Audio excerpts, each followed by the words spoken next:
Gulliver-like people in flowers and mountains.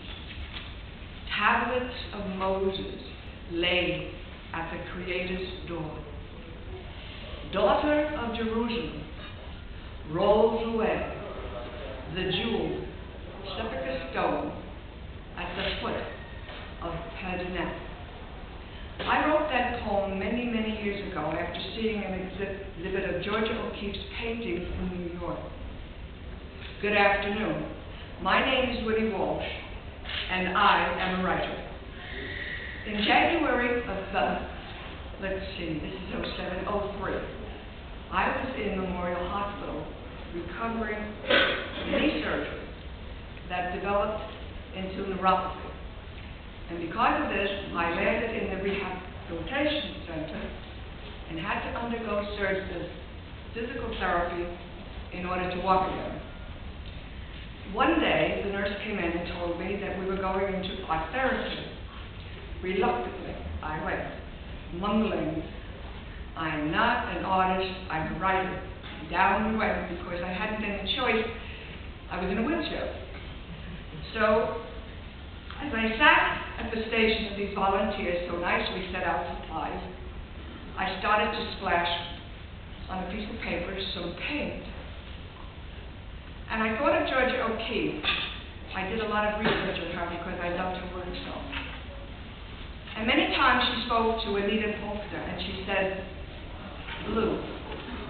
We will always have the blue with us."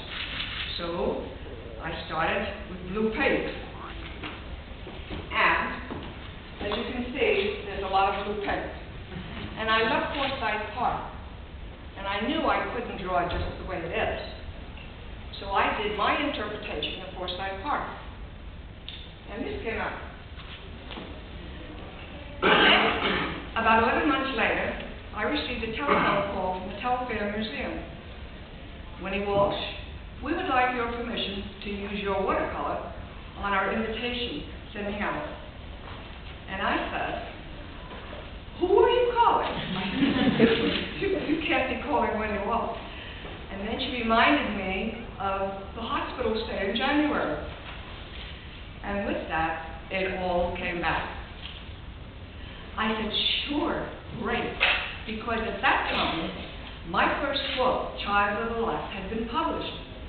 And I said, "But one thing I would request, would you mind putting my name on the back and giving me credit for the cover design? I'll need all the help to sell my book." Because I earn my money as a writer, I stuck to that. So they said there wouldn't be any problem. A few days later, I received a copy of the invitation in the mail. And I was amazed, not at my watercolor, but the way I had marks to make. A few weeks later, I attended the exhibition in the old Telfair Museum, well, over here.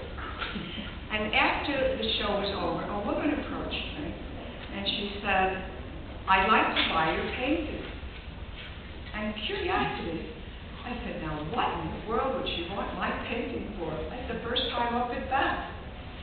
She said to me, "It reminds me of my grandson, who is handicapped." And I said, "Oh my, synchronicity, if you've ever read Carl Jung. I have 5 children, and my youngest son has Down syndrome." And she said, "Oh, my grandson doesn't have Down syndrome. It's a little more severe than that."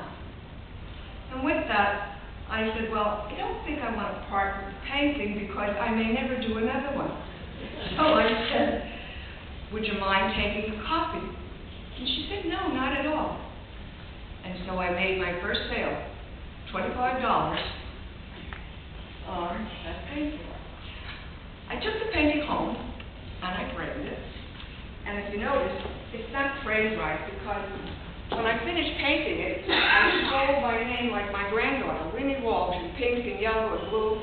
So my daughter said, "For goodness sake," she said, "why did you do that?" I said, "Because I was having fun. I felt like Charlotte. Charlotte's 4 years old." I took it home. I took the invitation home, and if you look closely, there's all kinds of pin marks on it. I kept it above my workstation, and it inspired me to write this historical fiction novel. So I say to you, it's a trilogy or a painting, and because I feel very strongly, I have made my mark. Thank you so much for asking me to speak.